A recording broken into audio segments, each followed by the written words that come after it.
Hey, what's up? It's Common, guys, and wow, we have a lot to talk about in the sense of SmackDown because what's going on there, it's really the Roman Reigns and Cody Rhodes show, and everybody else is just revolving around what's going on against the Bloodline. And I'm really excited because at the end of the day, this reminds me so much of the feud of Austin versus Rock because it's that legendary. So let's break down what's going on with these two men and a little bit of what's going on with the rest of the wrestlers on SmackDown.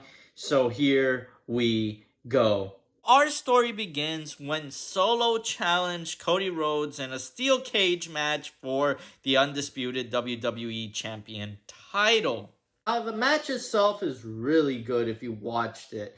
And definitely Solo was protected as a character because he is just that much of a menacing force. And WWE is trying to build him as a true tribal chief. Cody Rhodes really sold a lot of his move set, but ultimately Cody Rhodes is the better wrestler. And because he's the better wrestler, what shocked me the most is that Cody got the clean win on Solo.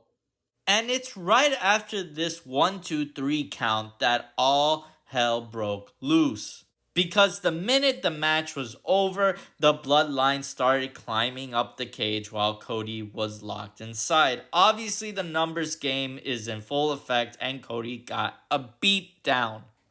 But hit the music, Roman Reigns comes out and helps Cody take down the bloodline. Now, Jacob, Fatu, and Solo escape, but the rest of the bloodline get a beatdown from Roman and Cody.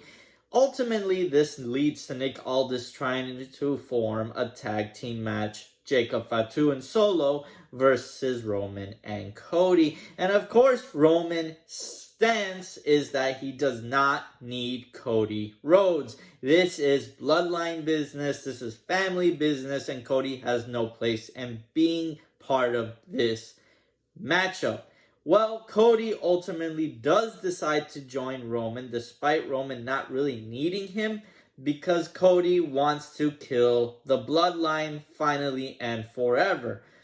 Because of this decision, it leads to repercussions, especially with Kevin Owens and Randy Orton. Now, on Roman's part, he does promise Cody that he's not going to betray him, but ultimately they are not friends, and that Roman is going to get the title back eventually. For Cody, Cody promised Roman that he would be a leader of nothing and that he's going to take everything away from him, and Cody has fulfilled his promise. So both men despise each other and see each other as an obstacle for their own fame, which kind of mirrors where we are in reality, as the crowd truly loves Roman Reigns at this point, but Cody's trying to fight for favor with the crowd. On the other side of things, we have Kevin Owens and Randy Orton. Both men have gone through their fair share of bloodline problems, stemming from all the way back when Roman was in charge to now when Solo is in charge. The problem is they do not understand why Cody would get involved with Roman, especially after everything that Roman did to him. Of the two members, Randy is definitely the more forgiving one. And knowing where Randy eventually is going to go with trying to challenge Cody for the title, he respects Cody's decision to get rid of the bloodline so that it clears a path for him to easily get that title from Cody. On the other hand, we have Kevin Owens, who does not understand why Cody did what he did, regardless of Cody's explanation, and sees this as the ultimate betrayal of their friendship by Cody teaming up with Roman. And when Solo comes out to challenge Kevin Owens and Randy Orton, Randy is the one that wants Cody by their side just in case the bloodline tries to cheat, but Kevin Owens wants nothing to do with Cody Rhodes because it's not his problem. He already has his tag team partner, which is Roman Reigns. And with all this setup between Roman and Cody, and possibly Kevin Owens turning heel and attacking Cody, or Randy joining Kevin Owens in the heel turn and going after Cody, the question is, where is this all going? For me personally, I do think the ultimate goal is to get Cody Rhodes to go face off against Randy Orton for the title, and that Roman will eventually splinter off into his own solo feud against the Bloodline, possibly forming or reforming the new version of his bloodline. And I think ultimately WWE knows they have something special with Roman versus Cody. They have something similar to Rock versus Austin, Brett versus Shawn, right there at the palm of their hands. I think a lot will hinge on when The Rock returns. If The Rock does not come back within the next year and comes back possibly within the next 2 years, I think the call is to get Cody versus Roman without the title somehow and just go all out. Maybe a Hell in the Cell match between these two men.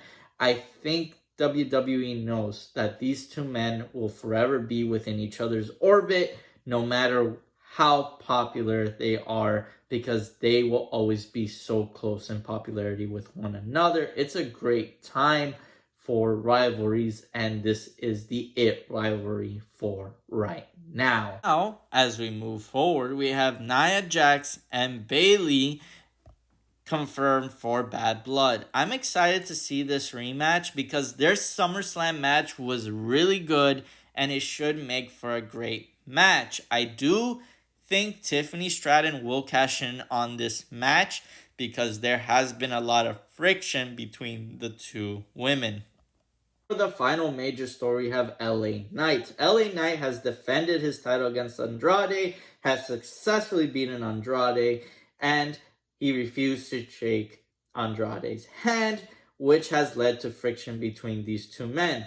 Also, Carmelo Hayes, another potential challenger. I thought there was going to be a triple threat match, but it's been turned into a singles match. Carmelo Hayes continues to pester LA Knight, eventually going to lead to their solo matchup. I really like LA Knight's run. He's done a lot of good work with Andrade and Carmelo Hayes, kind of building up their feud and getting involved within their rivalry within one another. I'm excited to see how this turns out. I do eventually see, after the solo matchups, a triple threat match happening. With that being said, let me know in the comments down below what you feel about this whole Bloodline, Cody Rhodes and Roman Reigns situation. Let me know what you think is going to happen in the tag team match for Bad Blood. With that being said, like, share, subscribe, and comment down below. And see you on the next one.